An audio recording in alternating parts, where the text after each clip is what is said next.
What would it take to convince you that you are wrong about something? If you're really committed to one side, how do you come to the conclusion that you might need to switch? Have you noticed that our caps have actually got little pictures of skulls on them? I don't, so... Hans, are we the baddies?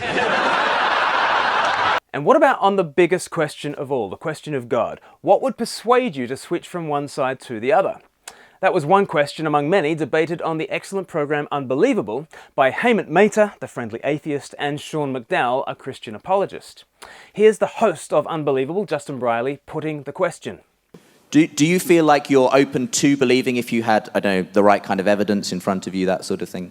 Yes, and I think every atheist would say the exact same thing. Of course we're open to it. That's the whole point. This isn't a dogmatic belief. Sure. That's the other side. Yeah. You know what I mean? Okay. Well. Of course I'm open to hearing it. And by the way, I'm not just saying that to get a laugh, but I have heard Christians ask the similar question. Sure. You know, if I showed you evidence that you were wrong about your beliefs, would you change it? And they will say, no, I believe this stuff is 100% true. And whatever the evidence, right. Nothing will change my mind. What would you... Of course Hemant Mehta would change his beliefs, not like those dogmatic Christians. Well, let's see how Sean Mcdowell answered the same question, put to him right at the end of the debate. You know, psychologically, if something horrible happened to my wife or my kids, I mean, I think I'd be fooling myself if I didn't say that might make me doubt and question God. I don't know if that would make me give up my belief, but that might make me doubt. Look, the reality is I doubt my faith all the time. I live in doubt. I doubt everything. It's the way I'm wired. If I didn't doubt, I wouldn't write books and do research. It's just the way I'm put together. So I do doubt things. I think what would cause me to give up my faith is if I thought, number one, the resurrection was explained away. The heart of the Christian faith is the resurrection. And I find the evidence for that compelling. So if they found the body of Jesus, I would give up my faith. I think I would have to. And Paul said he would as well. St. Paul, you know. 1 Corinthians 15:14, he would. To be honest, Sean does not sound that dogmatic. He sounds pretty open. But what about Hemant? Is he saying that people like Sean are more dogmatic than some of the new atheists? I guess my question would be are you saying our side's more dogmatic than like Dawkins is? Because yes, Dawkins and Dennett seems about as dogmatic as you can get. I think you're wrong. Tell me why. I'm interested to hear. I think Dawkins would say the same thing I just answered you, not to speak for him, but to say, no, show me the evidence. I think he gets more attention, and the people want to hear what he has to say a lot more, so he comes across in a lot of ways that it's not the way I would answer a lot of questions, so I think it's kind of easy to perceive him to be dogmatic, but I think if you ask him straight up, look, we have proof God exists, we have proof Jesus is the route to get there and stuff, he would hear it. Well, it's funny that Hemant should say that, because just a few days prior to this event, Richard Dawkins was asked what would falsify his atheism. Here's what he said. Or what it would take to convince me of anything supernatural. I find it very hard. I used to think it'd be easy. You just God would appear in clouds and chariots of fire and things. Well, that's a start, isn't it? I used to think that, but I mean, I've seen so many good conjuring tricks and where you absolutely swear blind it's supernatural, and yet we know it's a trick. I suppose if Jesus came down in a chariot from a cloud, that would do it for me. But I want that piece of video excerpted and put on YouTube. I still think, actually, a more plausible explanation than anything supernatural is natural we don't yet understand, and so a trick wrought by an alien civilization that we don't know about yet or something is actually as implausible as it is more plausible than that the laws of physics have been violated, which is what we're kind of talking about when we talk about miracles. This issue's... What would falsify Dawkins' beliefs? Basically nothing. Even if God did appear in the clouds on chariots of fire, he wouldn't believe it was supernatural because the supernatural is clearly ridiculous. No, a much better and clearly less ridiculous explanation would be that it's a cosmic prank orchestrated by an alien race for some reason or another. What Dawkins is saying is, it wouldn't matter what supernatural evidence he was presented with, he would refuse to believe it because he's already convinced that there is nothing supernatural.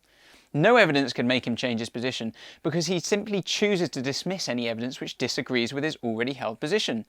It's like me saying I don't believe in cats, and then when someone shows me a cat, saying it can't be a cat as they're not real, and the most plausible explanation is it's actually a dog in fancy dress. In essence, nothing could convince him of God because he's already decided that God doesn't exist, and any evidence to the contrary cannot be evidence to the contrary. Oh, to have such an open and rational mind as yours, Richard. Hemant Mehta and Richard Dawkins fly a flag for science and rationality. They say they will follow the evidence wherever it leads, but here's the question, what will they allow as evidence? Sean Mcdowell starts talking about how in John chapter 20, doubting Thomas came to believe in the resurrection. Mcdowell says there was evidence that Thomas was responding to. He had the predictions that Jesus had made. He had the testimony of his 10 buddies who he spent 3 years with who said, hey, we've seen him alive. That's a kind of evidence. Now it's a kind of bad evidence. That's what I'm saying. You think that's bad evidence? Oh, absolutely. Are you kidding me? Oh, if yeah, 10 people in your life that you know see something they didn't expect and come to you with personal testimony. Everyone you in my consider life that thinks bad America's evidence. Got Talent is the best show they've ever seen. They're wrong. That's totally different, and I agree with you on that, by the way. But the point is, yes, people you trust say, this thing happened to me. Okay, I'm listening, but I'm not taking that as proof. Notice how Hemant has slipped from the language of evidence to proof? Because it's not the same thing as me experiencing it. And I think that's a legit thing to say. Okay, all these people saw him, they experienced it. Yeah, okay, so you throw out all testimony in a court of law. If you have 10 people who say, we saw him, we witnessed this, you're going to go, wow, 10? Yeah, it's hearsay evidence. They don't accept that in court. That's not hearsay evidence. If you have 10 people who come to you and say, we saw this and testify for it. Yeah, then you say, okay, I'm listening to all of you. I will weigh that into consideration. But that alone, what you said you saw, I'm not putting this guy in jail based on just what you said. We got to take a lot of stuff into consideration. If I'm on trial, I want Hemant as the judge. 10 eyewitnesses to my crime? That's hearsay. I'll be home by dinner. Actually, 10 witnesses would be considered pretty handy in a court of law. Most lawyers would kill for that number of witnesses. And something tells me that if Hemant had 10 witnesses backing up his position, he'd think that more than enough.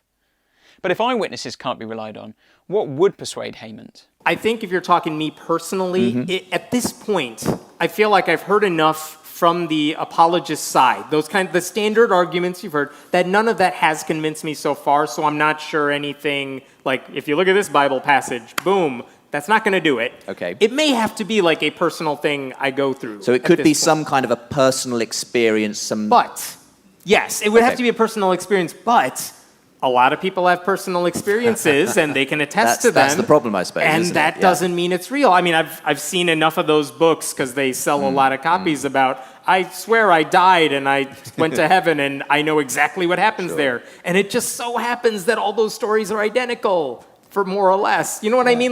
Your personal belief doesn't necessarily. So it's hard for you to kind of, at this point, know what sort of evidence could actually convince you in that sense. I would have, I think, a lot more questions about even trusting my own experience at that point, because I would be like, well, did I really experience what I think I did? What holes can you poke in my story now? I suppose...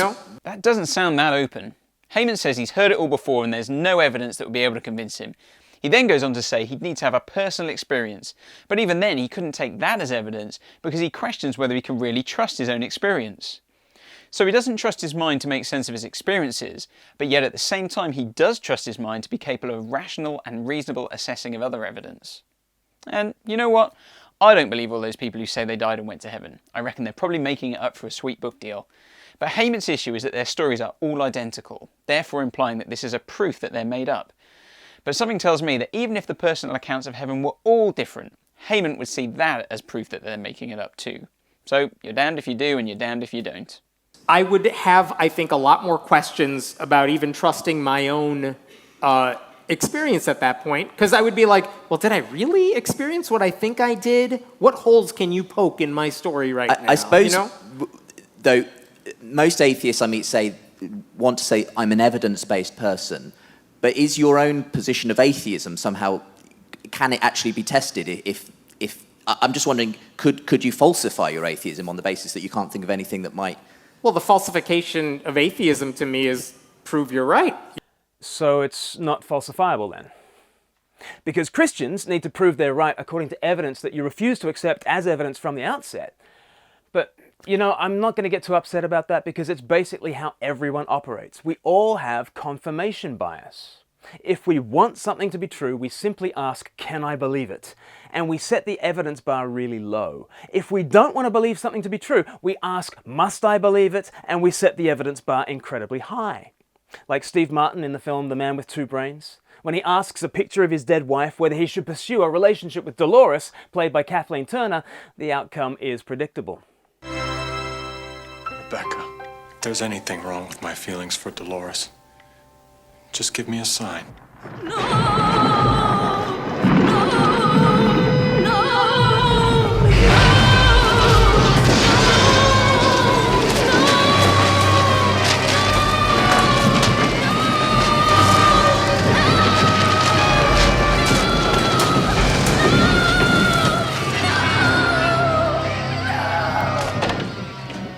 Just any kind of sign. I'll keep on the lookout for it. Meanwhile, I'll just put you in the closet. That's how we tick.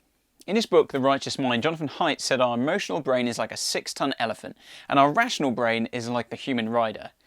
Our rational brain thinks it's in charge, and sure, it might be able to tug on the reins and influence our directions a bit, but if the elephant wants to go, it will go. The emotions are setting the pace and the direction. That's actually a very biblical idea. As Thomas Cranmer, the author of the prayer book, was once summarised, what the heart loves, the will chooses, and the mind justifies. And if Thomas Cranmer and Jonathan Haidt and Steve Martin all say the same thing, well, it must be true.